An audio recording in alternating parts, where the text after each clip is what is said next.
భూములు కోల్పోయిన రైతులకు అండగా నిలిచారు కడప వైఎస్ఆర్సీపీ ఎంపీ అవినాష్ రెడ్డి. ఎమ్మెల్సీ నారాయణ రెడ్డి దీక్షలు ప్రారంభించారు. భూములు కోల్పోయిన రైతులు 15 రోజులుగా చేస్తున్న ఆందోళనకు ఎంపీ అవినాష్ రెడ్డి మద్దతు పలికారు. అంతకుముందు ఆర్టీపీసీ భూములు కోల్పోయిన రైతులకు మధ్య జరిగిన చర్చలు విఫలమయ్యాయి. దీనికి సంబంధించి మరిన్ని డీటెయిల్స్ కరెస్పాండెంట్ శ్రీనివాస్ నుండి తెలుసుకుందాం. శ్రీనివాస్, చెప్పండి, దీనికి సంబంధించి ఎలాంటి డీటెయిల్స్ ఉన్నాయి? అధికారులు ఏమంటున్నారు?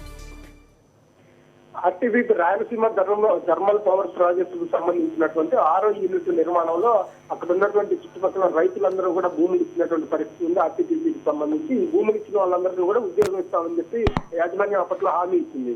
అయినప్పటికీ ఆ నిర్మాణం కొనసాగుతున్నప్పటికీ ఉద్యోగాలు ఇవ్వని నేపథ్యంలో దీనికి సంబంధించి గత కొంతకాలంగా అక్కడ ఉన్నటువంటి నిర్వాసితులందరూ కూడా ఆందోళన చేస్తున్నారు. దాదాపుగా 15 రోజుల నుంచి కూడా వాళ్ళు అక్కడ నిరాహార దీక్షలు చేస్తున్నటువంటి నేపథ్యం ఉంది.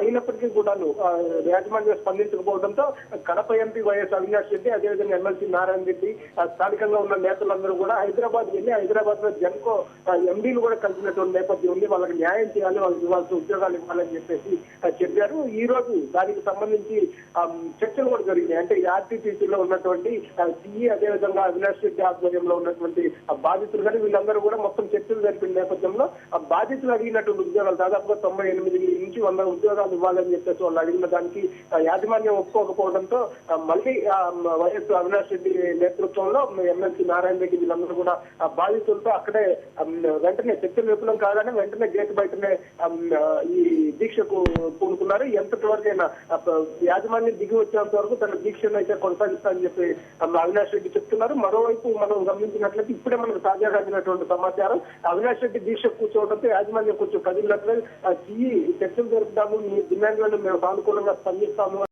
చర్చలకి అవినాష్ రెడ్డి, ఎమ్మెల్సీ నారాయణ రెడ్డి వాళ్ళని పిలిచినట్టుగా తెలుస్తుంది. మీకు ఇప్పుడు అక్కడ ఉన్నటువంటి సిఈతో చర్చలు జరిపేందుకు లోపలికి వెళ్ళినట్టుగా మనకు సమాచారం ఉంది. Okay Srinivas, thank you so much.